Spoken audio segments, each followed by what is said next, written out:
Senador, com o resultado aqui, que já é mais ou menos esperado, se espera que o impeachment seja aprovado definitivamente no final do mês. E o day after?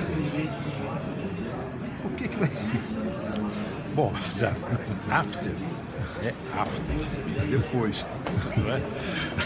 Mas o fato é o seguinte, eu tenho que falar de coisas que já estão postas hoje no processo legislativo. A questão política, você sabe, resgatada essa hipoteca que pesa ainda sobre a gestão do presidente Temer, que é a interinidade, evidentemente a situação política se modifica em favor do presidente, que terá maior força institucional e política para conduzir as reformas que o Brasil precisa.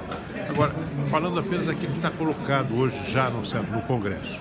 No Senado, nós temos um projeto de lei importante que já está pronto para ser votado, espero poder votar já na semana que vem, que é o projeto que autoriza a securitização dos créditos tributários da União, também dos estados e municípios. Já há um acordo para isso, o texto já está definido e nós devemos votá-lo, espero, na semana que vem. A outra matéria importante que está aqui no Senado é a proposta de emenda à Constituição de desvinculação das receitas da União, para dar um pouco mais de flexibilidade à execução orçamentária. E este ano ela será estendida também aos estados e municípios, dada a rigidez das construções, da estrutura da despesa pública. Desde o governo Fernando Henrique, todos os anos se vota uma emenda constitucional permitindo uma maior flexibilidade na execução dos orçamentos. Isso está aqui no Senado.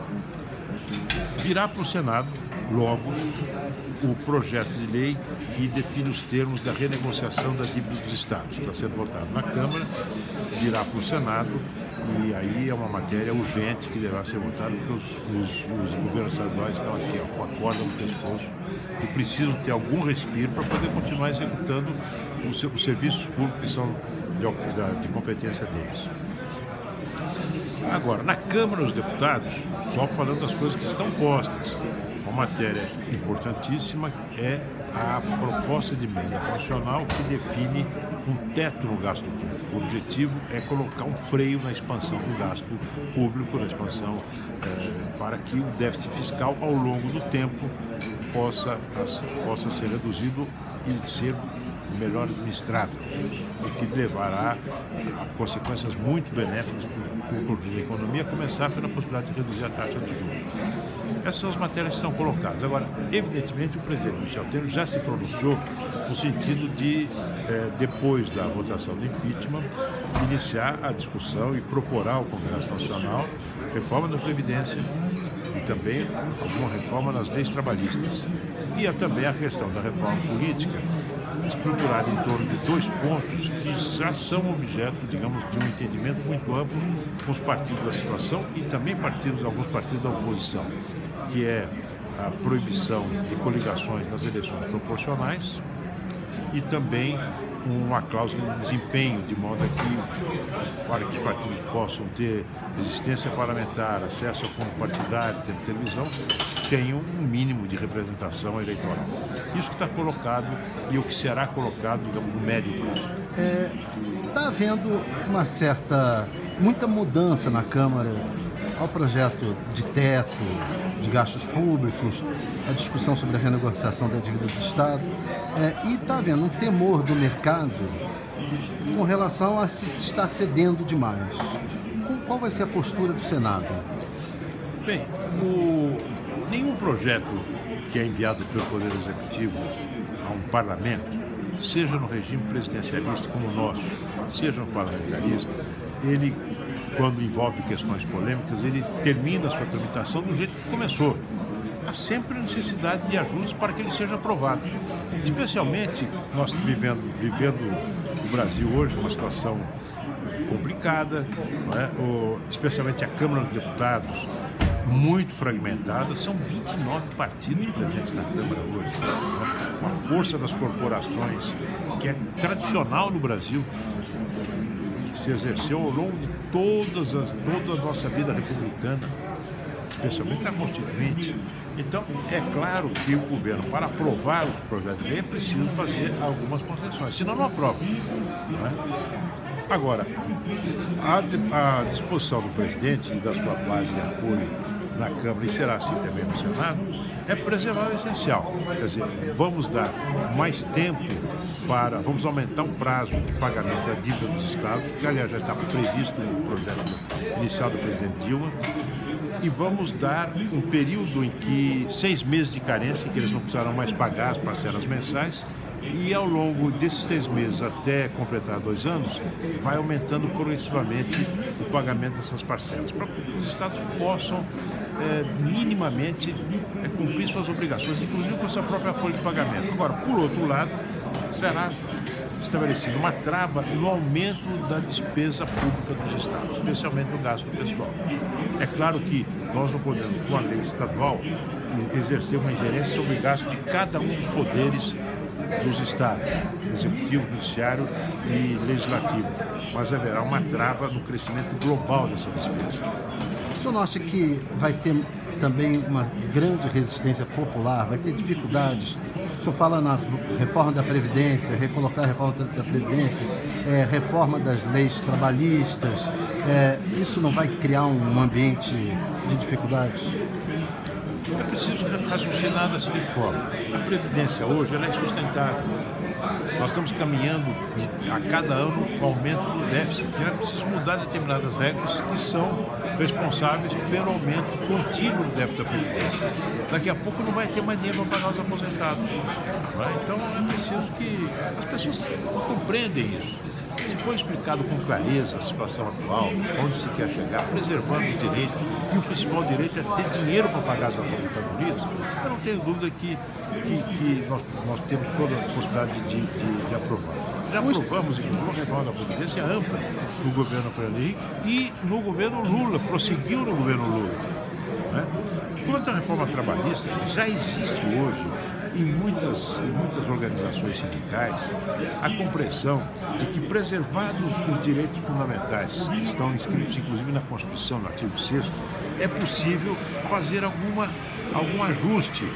Por exemplo, você tem as 44 horas semanais, que é o máximo que pode ter em matéria de carga horária de trabalho.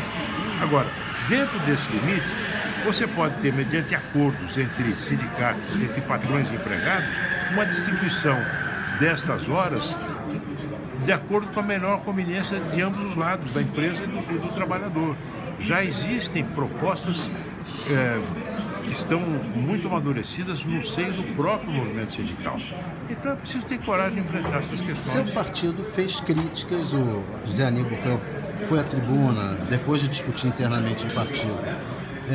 Dizer que o governo estava cedendo demais, e o Instituto lá, também dirigido pelo Zé Aníbal, também soltou um documento com críticas. Como é que o senhor, como líder do governo, está lidando com essas críticas do seu partido ao governo?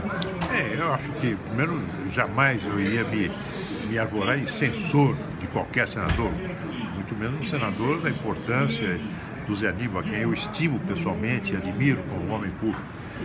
Agora, eu simplesmente fiz uma observação de que não se trata do presidente Temer recuar, é uma realidade do Congresso Nacional, na qual o próprio PSDB, em muitos momentos, pediu maior flexibilidade, uma flexibilização maior na proposta original do governo. Né? Então, não se trata eu apenas achei que a crítica ao presidente Temer era uma crítica que não deveria ter sido precedida talvez até de uma autocrítica nossa do PSDB.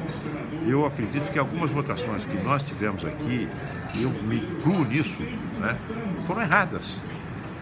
Não agora, mas algumas reivindicações, algumas votações que tivemos. Por exemplo, aquele reajuste, a votação daquele reajuste do judiciário enorme, do funcionalismo judiciário, foi um erro. Foi um erro também votarmos contra na Previdência Social, votamos contra o fator previdenciário, que era uma forma correta de você ir aos poucos ajustando a previdência ao aumento do tempo útil de trabalho, né, dos trabalhadores, dos assalariados.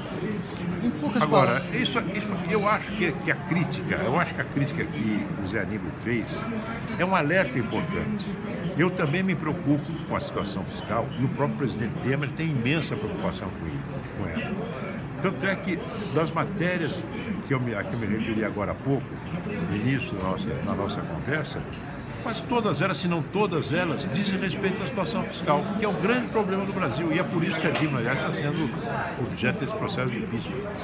Eu comecei perguntando ao senhor sobre a after. Em poucas palavras, o senhor acha que serão tempos difíceis, ou agora, logo após o impeachment, ou vai ser tranquilo? Eu acho que o Brasil, aos poucos, vai entrando na normalidade, com relações mais tranquilas entre presidente da República e Congresso Nacional, relação entre os próprios partidos, situação e oposição, né?